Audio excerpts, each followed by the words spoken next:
Lesson 5, gradient, and this is a big one. So if you don't get this the first time through, please watch again, or pay attention in class, or pay attention in class anyway, and watch this again. So when we're talking gradient, we're talking the steepness of a linear function, the rise over run. And to find that, we need, again, 2 points, and we would do the y2 value minus the y1 value. So one y value minus the other one, divided by one x value minus the other one. And you can see here, we've got a bit of a representation of the rise over run. So we're talking about, the steepness of the function.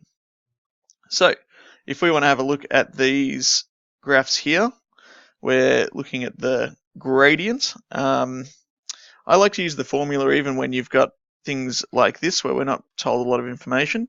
So this point here is 0, 2, and this point here is 2, 6.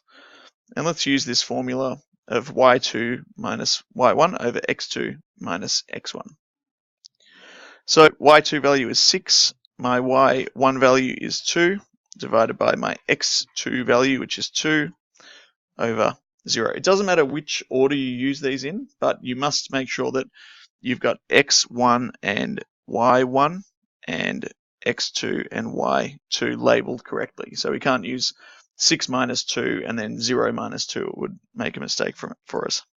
So that gives us 4 over 2, which is 2, which means that every 2 units this graph goes to the right, its run, it will go up 4, I think, from there. So you can see there it's going up twice as many as it runs to the right. Same thing here, let's label our points, so 0, 3, and 2, 0. This is going to be my x2, y2, and I'm going to use this as x1, y1. Doesn't matter which way you do that, just make sure you're labeling those correctly. So 3 minus 0 over 0 minus 2, which gives us 3 over negative 2. A negative gradient means that the line will be going downwards, and you can see that this line is in fact heading in a negative direction, and we've got a negative gradient, which is good. So our gradient is negative 3 over 2, and we could say we use that as our m. We're going to look at finding graphs of these in a second, but this is the gradient, the part that's the coefficient of the x term. These ones are a little tricky. For a horizontal line like this that just has the one intercept, we would say that the gradient is 0. It's not going up or down at all. Not y equals, sorry, it should be m equals. So the gradient is 0.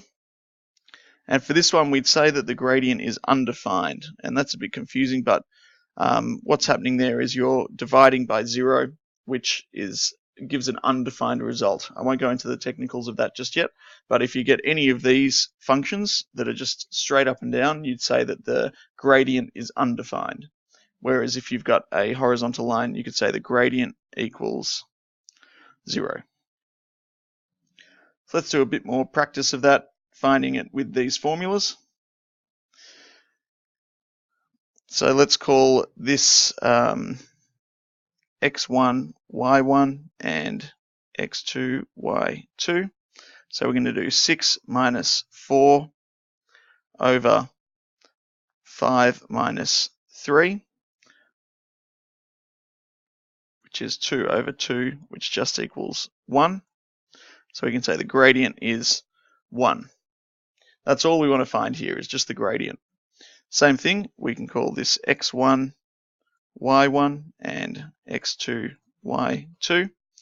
So our y2 value, negative 3, minus our y1 value, 6. Our x1 value, which is 1, minus, just be careful with these, minus negative 3, which of course becomes a plus. So negative 3 minus 6 is negative 9. And 1 plus 3 is 4. And that's our final gradient there. So it's a negative gradient of 9 over 4. You might get some questions like this, find the missing value. So if we've got the gradient equaling 4, and I've put in my x2, y2 values and x1, y1 values, and we can simplify this to rewrite it as a minus 2